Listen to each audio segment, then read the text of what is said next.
नाज़रीन, इस कहानी का आगाज 19वीं सदी में होता है, जब ऑस्ट्रेलिया अभी तामीर के मराहिल में था।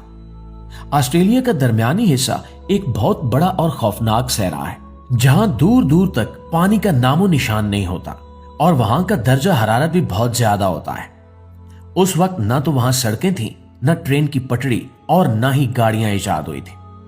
अंग्रेजों को इस सहरा को अबूर करने और सामान को एक जगह से दूसरी जगह पहुंचाने के लिए किसी ऐसी सवारी की जरूरत थी जो भूख और प्यास बर्दाश्त कर सके और भारी बोझ उठाकर रेत पर मीलों चल सके। घोड़े इस काम के लिए नाकाम साबित हुए।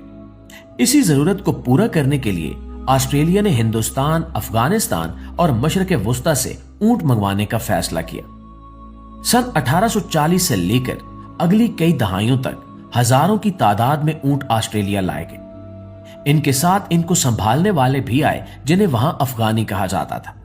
हालांकि इनमें से बहुत से लोग मौजूदा पाकिस्तान और भारत के इलाकों से ताल्लुक रखते थे। दोस्तों, इन ऊंटों ने ऑस्ट्रेलिया की तरक्की में रीढ़ की हड्डी का किरदार अदा किया। रेल की पटड़ी बिछानी हो, टेलीग्राफ के खंभे लगाने हो या दूर दराज के देहातों तक राशन पहुंचाना हो, यह सारा काम इन्हीं ऊंटों की मदद से लिया गया। फिर 20वीं सदी आई और दुनिया बदल गई। इंजन इजाद हो गए, गाड़ियां आ गई और ट्रेन का निजाम मुकम्मल हो गया। अब जैसे ही मशीनों ने ट्रांसपोर्ट का निजाम संभाला, ऊंटों की जरूरत खत्म हो गई। अब इन ऊंटों के मालकान के पास दो रास्ते थे, या तो वो इन ऊंटों को मार देते या फिर इन्हें खुला छोड़ देते। ज्यादातर लोगों ने दूसरा रास्ता चुना और अपने ऊंटों को ऑस्ट्रेलिया के वसीओ अरीज सहराओं में आजाद छोड़ दिया। और यही वो पॉइंट था जहां से उस तबाही का आगाज हुआ जिसका सामना आज भी ऑस्ट्रेलिया कर रहा है। उन ऊंटों को वहां का माहौल बहुत रास आया।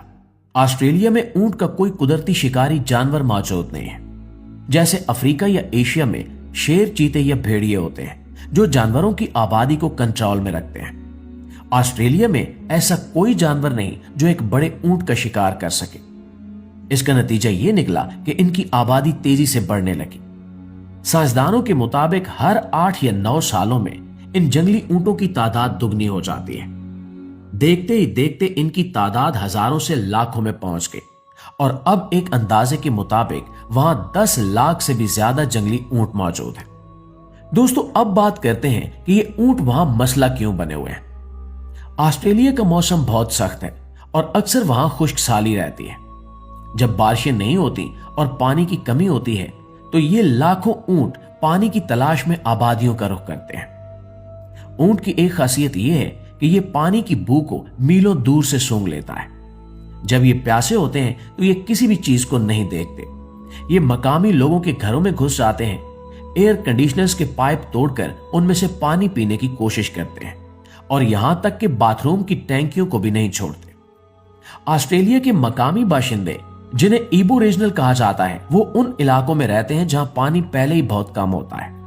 जब ऊंटों का ये लश्कर वहां पहुंचता है तो वो न सिर्फ इनका बचा कुचा पानी पी जाते हैं बल्कि कुओं और तालाबों को भी गंदा कर देते हैं, जिससे पानी पीने के काबिल नहीं रहता। इसके अलावा ये ऊंट मकामी पौधों और दरख्तों को भी खाते हैं, जिससे वहां के माहौलियाती निजाम को शदीद नुकसान पहुंच रहा है। इस सूरत हाल को कंट्रोल करने के लिए हुकूमत ने एक बहुत बड़ा ऑपरेशन शुरू करने का फैसला किया। यह फैसला जज्बाती नहीं बल्कि मजबूरी का था। इस ऑपरेशन के तहत माहिर निशाना बाजों को हेलीकॉप्टर्स में बिठाया गया ताकि वो ऊपर से ऊंटों के रेवड़ को देख सके और इन्हें गोली मार सके। एक हफ्ते के अंदर 10,000 से ज्यादा ऊंटों को मार दिया गया। यह मंजर यकीनन तकलीफ दे था, लेकिन हुक्काम का कहना था कि अगर ऐसा न किया जाता तो ये ऊंट वैसे भी प्यास से तड़प तड़प कर मरते और साथ में दूसरे जानवरों और इंसानों के लिए भी पानी खत्म कर देते।